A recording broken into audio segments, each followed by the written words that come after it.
Hello. I am so tired today. And I have a little bit of poison ivy, so I love that for me. Today's going to be a little bit of a longer video because I want to talk about my mom's hoarding. She's in the psych ward right now, and borderline personality, bipolar, 82, and starting up dementia. She's been in the hospital now for like a week, and my son has started to bail her out of her hoarding. And I was trying to think about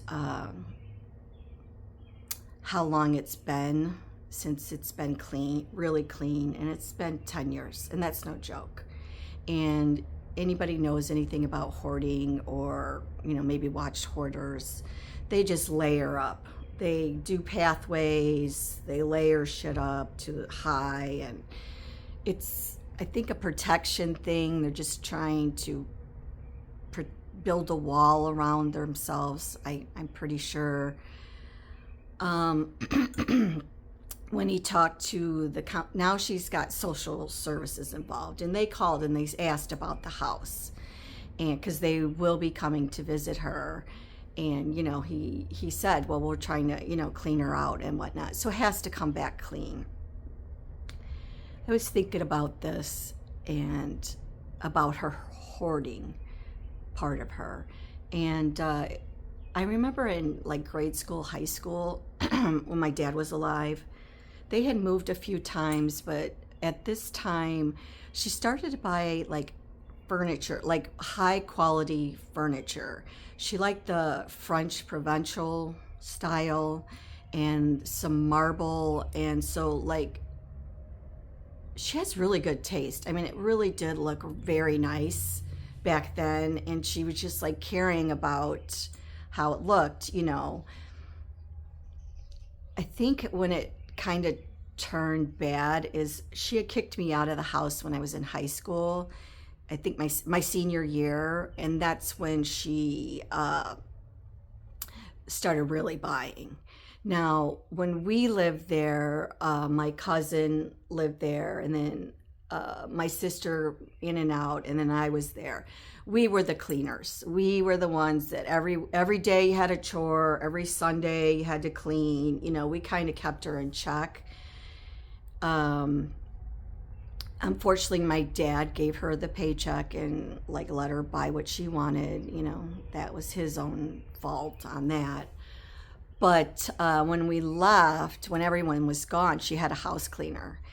And I remember the house cleaner telling me that she started getting anxiety really bad before she came over to the house, because she just didn't know what she was walking into.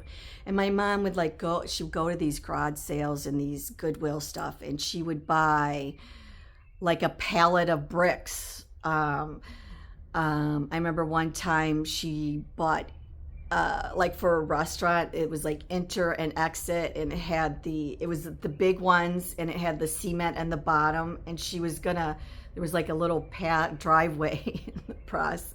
She was gonna do enter and exit in that, and just the thought process was just way out there.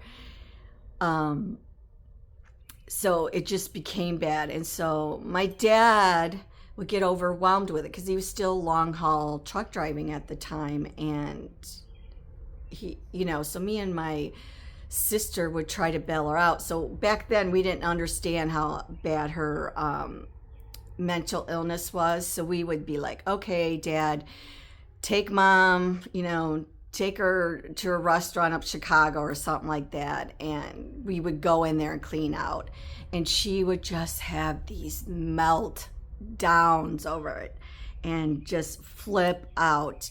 I saw this woman crawl into a dumpster just to drag out a microwave or something.